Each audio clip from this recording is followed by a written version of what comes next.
देखिए, एक क्वेश्चन आपको दिया था उत्तराखंड स्पेशल पेपर 5th और 6th, ये स्पेशल क्या है पता नहीं, उत्तराखंड का क्वेश्चन था, ठीक है। क्वेश्चन था कि examine the role of geographical features in shaping pre historic culture and way of living. मतलब हिंदी में अगर मैं आपको बताऊं तो उत्तराखंड की जो कल्चर है, वे ऑफ लिविंग है, जो प्री हिस्टोरिक कल्चर है, उसको शेप करने के लिए उत्तराखंड के जो ज्योग्राफिकल फीचर है उन्होंने क्या रोल प्ले किया है, ऐसा ऐसा कुछ क्वेश्चन है। ठीक है, ये तो देखिए एक सिंगल क्वेश्चन है, इसका हम आंसर अभी देख ही लेंगे।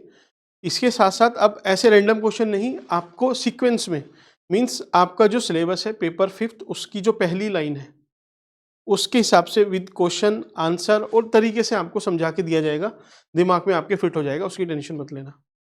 अब ये देखिए, मैं आपको ये क्वेश्चन दिया क्यों, मैंने आपको एक चीज में आपकी टेस्ट करना चाह रहा था। मैंने आपको बताया था, जिन्होंने मेरी ज्योग्राफी की वीडियो देखी हो, कि ज्योग्राफी का कोई भी आंसर आपको लिखना है ओपन एंडेड, अगर वो क्वेश्चन है ना। अगर उसने डायरेक्टली क्लाइमेट के बारे में पूछा तो उसको लिखने का अलग तरीका है, वो भी मैं बता दिया था मैंने आपको।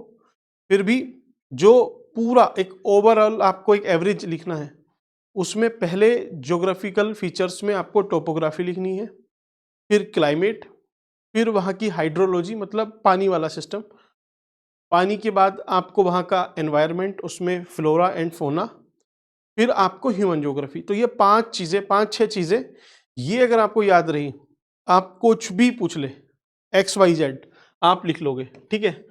हाँ, आपको कभी-कभी एग्जाम्पल की प्रॉब्लम आ सकती है अगर आपने नहीं पढ़ा तो, अदरवाइज आंसर तो आप लिख लोगे। तो ये उत्तराखंड का मैप है, ठीक है। क्या दिख रहा है आपको? पहाड़ है, ठीक है। दूसरा, ये वैली है, ये रिवर है, ठीक है। इस ऐसे कुछ करके है, लेकिन इन सब में मत जाना, सिंपली मैंने आपको बताया कैसे लिखना है। 1 सेकेंड। तो देखिए, सबसे पहले पहाड़ है, उत्तराखंड मतलब पहाड़, टोपोग्राफी, ये टोपोग्राफी है। आपके बैक एंड में ना दिमाग में ये चीज़ें चलनी चाहिए, और फिर एग्जाम्पल में ये, ठीक। तो टोपोग्राफी ने कैसे किया है कि पहाड़ है, चट्टाने हैं, तो गुफाएं वहाँ पे नेचुरली भी बनती हैं, केव्स बनती हैं, गुफाएं रहने के लिए शेल्टर भी प्रोवाइड करती हैं, ठीक है। ऐसा ही एक एग्जाम्पल देखने को मिलता है हमें लाकुडियार रॉक शेल्टर से, जो अल्मोड़ा में है। यहाँ पे हंटिंग एनिमल के जो सीन है, ह्यूमन के, हंटिंग के, ये सब हमें देखने के लिए मिलते हैं, ठीक। तो देखिए, पहला आपके दिमाग में हिमालय, उसके बाद क्या चीज़ है और उसका एग्जाम्पल, दैट्स इट, इतना ही लिखना था। दूसरा, मैंने आपसे बोला था क्लाइमेट लिखनी है आपको, क्लाइमेटोलॉजी। आप अगर आपको ऐसा लग रहा है ना, आप अपना ज्योग्राफी का सिलेबस उठाना, उसमें ऐसे ही दिया हुआ है, पहले जियोमॉर्फोलॉजी, फिर क्लाइमेटोलॉजी, फिर ओशियनोग्राफी, फिर बायोज्योग्राफी, एनवायरनमेंट और ह्यूमन ज्योग्राफी। ह्यूमन में भी resource, population, economic, agriculture, industry, trade, transport, culture, politics and contemporary, ऐसे कुछ करके चलता है, ठीक है। ये 15 पॉइंट है, आराम से आप कुछ भी लिख लोगे इस पे। तो क्लाइमेट, क्लाइमेट कैसे वहाँ की वे ऑफ लिविंग को शेप करती है, तो एज सच आपके दिमाग में जो भी आए, क्योंकि क्लाइमेट क्या है, कहीं पे हार्श क्लाइमेट है तो वो आपको रहने नहीं देगी, तो वहाँ पे जो भी लोग रहेंगे वो स्कैटर्ड रहेंगे, वो छोटे छोटे गांव होंगे या फिर नहीं होंगे। जहाँ पे एक अच्छी क्लाइमेट है, मॉडरेट क्लाइमेट है, वहाँ पे ज़्यादा पॉपुलेशन है। आप आज एग्जाम्पल देख लो, लोग ऊपर चमोली में ज़्यादा रहते हैं या फिर देहरादून, हरिद्वार या उधम सिंह नगर, सॉरी। तो आंसर आपको पता है, ठीक है। तो क्लाइमेट क्या है, प्रोमोटिंग और डिमोटिंग दोनों फैक्टर है। तो ऐसे ही जैसे ट्रांसह्यूमेंस होता है ना, एक माइग्रेशन होता है, कि जो बंजारे बोल लीजिए, ट्राइबल्स लोग बोल लीजिए, गुज्जर, बक्करवाल, ये क्या करते हैं, सर्दी के टाइम पे एकदम हार्श क्लाइमेट हो जाती है तो नीचे आ जाएंगे, और जब गर्मी आएगी तो नीचे ज़्यादा गर्मी है, फिर ऊपर चला जाएंगे, तो इसको ट्रांसह्यूमेंस बोलते हैं। भोटिया ट्राइब में हमें देखने को मिलता है, भोटिया सब में मिलता है वैसे, गुज्जर, बकरवाल, गद्दी वगैरह में, ठीक है। तो क्लाइमेट लिखा आपने, promoting factor, demoting factor, example आप कुछ भी लिख देना। ये तो मैंने एक एग्जाम्पल लिखा, एन नंबर ऑफ थिंग, ठीक है। मेरा काम ये नहीं है कि आपको बिल्कुल स्पून फीडिंग करना, बात यह है कि आपको एक तरीके से दिमाग में चीज़ चली जाए, उसके बाद आप सब ने कहीं ना कहीं से कुछ ना कुछ पढ़ा होगा, वो आपका दिमाग एग्जाम्पल सोच लेगा, पॉइंट नहीं सोच पाता, वो भी कोहेरेंस वे में, एकदम तरीके से, ठीक है। अब उसके बाद आता है ओशियनोग्राफी। Oceanography means river. तो रिवर आप देखो, गंगा है, यमुना है, गंगा को ही उससे पहले अलकनंदा, भागीरथी। तो गंगा यमुना मेन मेन याद रखना। आप चाहे तो कुमाऊं की भी एक दो सोच सकते हो, जो फ्लो करती है, काली रिवर, है ना। तो ये नदी क्या सेटलमेंट को प्रमोट नहीं करती? जहां पे भी देखना आप प्रयाग बना होगा ना, तो वहां पे ज्यादा पॉपुलेशन रहती है as compare to other region, क्योंकि यहाँ पे पानी की अवेलेबिलिटी है, लैंड भी फर्टाइल है ना, इसी वजह से। देव प्रयाग भी है ऐसा एग्जाम्पल, लेकिन आप उसको चाहे तो अवॉइड कर सकते हो। आप लिखना कि दून वैली, जितनी भी दून वैली है वो, क्योंकि पानी की अवेलेबिलिटी है उसकी वजह से वहाँ पे फर्टाइल लैंड है, फर्टाइल लैंड है तो वहाँ पे एग्रीकल्चर अच्छी होगी। एग्रीकल्चर में क्या होगा, वीट, वार्ले, और भी लिख सकते हो आप, मोटा अनाज भी लिख सकते हो। तो ये अच्छी होगी तो लोगों को जब खाना मिलेगा तो उसके आसपास ही आके लोग बसेंगे, है ना। फिर अगला मैंने आपसे बोला था, ये है बायो, बायोज्योग्राफी। बायो मीन्स आप एक तो इसमें एनिमल का पॉइंट लिख देना अगर आपको याद आए तो, नहीं तो आप इसमें प्लांट्स वगैरह का लिख देना। मुझे प्लांट्स का याद आया तो मैंने लिख दिया पेड़, ठीक। तो पेड़ आपको क्या देते हैं, खाना देते हैं, फल, लकड़ी भी देते हैं, और भी अलग अलग रिसोर्सेज देते हैं। तो इतने सारे रिसोर्स दिए, तो अब आप उस रिसोर्स से, ओबियसली उस रिसोर्स को यूज करके ही आप अपनी जो भी इकोनॉमी है, अपना वे ऑफ लिविंग है, उसको शेप करोगे। सपोज कहीं पे लकड़ी ज़्यादा है तो घर आप लकड़ी के बनाओगे, मजबूत लकड़ी है तो। कहीं पे पत्थर ज़्यादा है तो पत्थर से बनाओगे। इवन राजस्थान में ईंट वगैरह कम यूज़ होती है क्योंकि वहाँ पे मकराना है, मार्बल वहाँ पे ठीक ठाक होता है, तो लोग मार्बल वहाँ पे यूज़ करते हैं। ऐसे ही उत्तराखंड में, तो वहाँ पे स्टोन, पत्थर है, तो पत्थर के कुछ औजार बना लेंगे किसी जानवर को मारने के लिए, डराने के लिए। या फिर नॉर्मली आपने देखा होगा जो पीसने वाला होता है ना, वो क्या बोलते हैं उसको, जिससे भांग वगैरह घोटते हैं, तो वो क्या है, पत्थर है, भांग वहीं मिलती है, घोटने का सामान पत्थर वहीं पे मिला। तो अब वो प्लेन में भी वही चीज़ें चलती हैं, है ना। तो स्टोन के टूल्स होंगे, आप एन नंबर ऑफ थिंग्स होंगी, माइक्रोलिथ जिसको बोलते हैं, ठीक। अगला है पेड़ हो गया। फिर आता है ह्यूमन, ह्यूमन का एस्पेक्ट, ह्यूमंस की माइथोलॉजी। इवन आपको सबको पता है कि उत्तराखंड को देवभूमि बोलते हैं।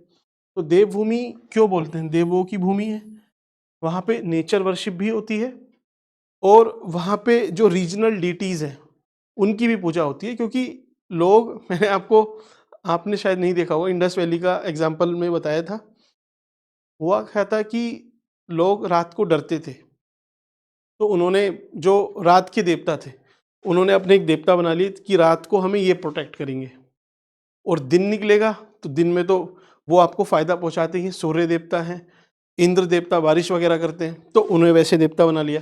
तो आपने देखा होगा वैदिक या हमारे ऋग्वेद में सबसे ज़्यादा यूज किसका है, इंद्र का सबसे ज़्यादा वर्णन मिलता है। क्यों? क्योंकि इंद्र डराते भी थे थंडर लाइटिंग करके, तो लोग डर से भी मानते थे, और बारिश करते थे तो उससे एग्रीकल्चर होती थी, तो उस वजह से भी मानते थे। तो इसीलिए उनका ज़्यादा है। बाकी सूर्य भगवान भी हैं, इंद्र भी हैं, वायु भी है ना, वरुण भी है। तो इन्हीं का बाद में जाके पर्सोनिफिकेशन कर दिया। ये हम सब नहीं, उस टाइम पे जो भी लोग रहे होंगे उन्होंने, क्योंकि ह्यूमन थे तो पर्सोनिफिकेशन कर दिया, एक मानव रूप उनको दिया। अदरवाइज ये नेचुरल फोर्सेस ही थी। नेचुरल फोर्सेस अभी भी उत्तराखंड में ही क्या, हर जगह मानते हैं उनको, ठीक है। तो कैलाश, कैलाश पर्वत। अब आप में से एक चीज बताइए, कोई भी नहीं गया है कैलाश पे, लेकिन हम मानते हैं, ठीक है। लेकिन है क्या, एक्चुअल में तो माउंटेन ही है ना, हम मानते हैं, लेकिन माइथोलॉजी है हमारी। नांदा देवी पहाड़ ही है लेकिन हम देवी मानते हैं, ठीक है। तो पहाड़ या फिर वहाँ की जो ज्योग्राफिकल कंडीशन है, उसने हमारे कल्चर, हमारी सोसाइटी, उन सबको भी शेप किया है, ठीक। और कुछ है इसमें, ठीक है। अच्छा, एक चीज और, पहाड़ पे, क्योंकि ऐसा है नहीं कि आप अपने कुछ, अकेला आदमी ज़्यादा कुछ कर सकता है, वहाँ पे आपको कुछ करना है तो कम्युनिटी में ही करना पड़ेगा। क्यों? क्योंकि एक सिंगल आदमी ना ही तो हंटिंग कर सकता है। उस टाइम पे सोचिए, एक कैसे मारने जाएगा, पूरे कम्युनिटी में ही जाएंगे। तो उसी से वहाँ पे समुदाय का कॉन्सेप्ट ठीक ठाक मात्रा में है, अभी भी है। तो वहाँ पे जो ज़मीन होती है वो भी कम्युनिटी लैंड अभी तक होती है। जो फार्मिंग होती है वो भी ऐसी कि ज़्यादा लोग मिलके करें। ठीक, टेक्निक भी उसी तरीके की वहाँ पे यूज़ होती है। ठीक, एक केस स्टडी आप लिख सकते हो। केस स्टडी क्या है कि भागीरथी नदी है ना, जहाँ टिहरी डैम है उसके पीछे लोहारी एक जगह है, ठीक है। वहां से हमें पोट्री, टूल्स, एग्रीकल्चर के अलग अलग एविडेंस मिले हैं। हमने जब वहां पे एस्केवेशन की, खुदाई की, ठीक, तो ये दिखाता है कि ह्यूमन और नेचर या फिर ज्योग्राफिकल फीचर्स सिम्बायोटिक सह अस्तित्व में, सिम्बायोटिक रिलेशन में रहते हैं। ठीक, ये स्टडी बना के बॉक्स में डाल देना, समझ में आए तो ठीक, नहीं तो छोड़ देना। वेदों की रचना भी काफी वहीं पे हुई है, कालिदास, कोटद्वार, याद होगा आपको। अब आप इसको कंक्लूड कर देना। कंक्लूड मैं आपको एक नहीं बताऊंगा वरना सब उसी को कॉपी कर लेंगे। कुछ ऐसे करके करना कि हाँ, देवभूमि, ज्योग्राफी और ह्यूमन तीनों को मिक्स करके कुछ सेंस आना चाहिए। ठीक है, कि हाँ ज्योग्राफिकल फीचर्स हमारी कल्चर, हमारी सोसाइटी, इन सबको शेप करते हैं और उसी का एक आउटकम है कि सिम्बायोटिक रिलेशनशिप स्टैब्लिश है और इसीलिए उत्तराखंड को देवभूमि कहा जाता है। ऐसे कुछ करके आप कंक्लूड कर सकते हो। ठीक है, तो अब इसके बाद अब डिस्कस करेंगे पूरा हिस्टोरिकल एकदम सीक्वेंस में चलेंगे। ये तो एक रैंडम क्वेश्चन हुआ। अब हिस्ट्री का ना, उत्तराखंड की हिस्ट्री एकदम पहले टाइम से फिर मिडिल और अब मॉडर्न हिस्ट्री देख लेंगे, फिर आर्ट एंड कल्चर देख लेंगे, फिर उसका जो भी पॉलिटी वगैरह है, करंट की टॉपिक है, यही है ना पेपर वन में, देख लेंगे इसको। ठीक, क्वेश्चन आंसर की फॉर्मेट में चाहे तो उसमें भी देख सकते हैं। अगर आप कॉन्सेप्ट वाइज देखना चाहें तो आपको बस इन दोनों में से मुझे बताना है कि आपको क्वेश्चन एंड आंसर फॉर्मेट में चाहिए या फिर कॉन्सेप्ट वाइज चाहिए। ठीक है, आप मुझे कमेंट सेक्शन में बताना। अभी से इवन थोड़ी बहुत देर से मैं स्टार्ट कर दूंगा बनाना, कल से आपको रेगुलर वीडियो मिलती रहेगी। ठीक है,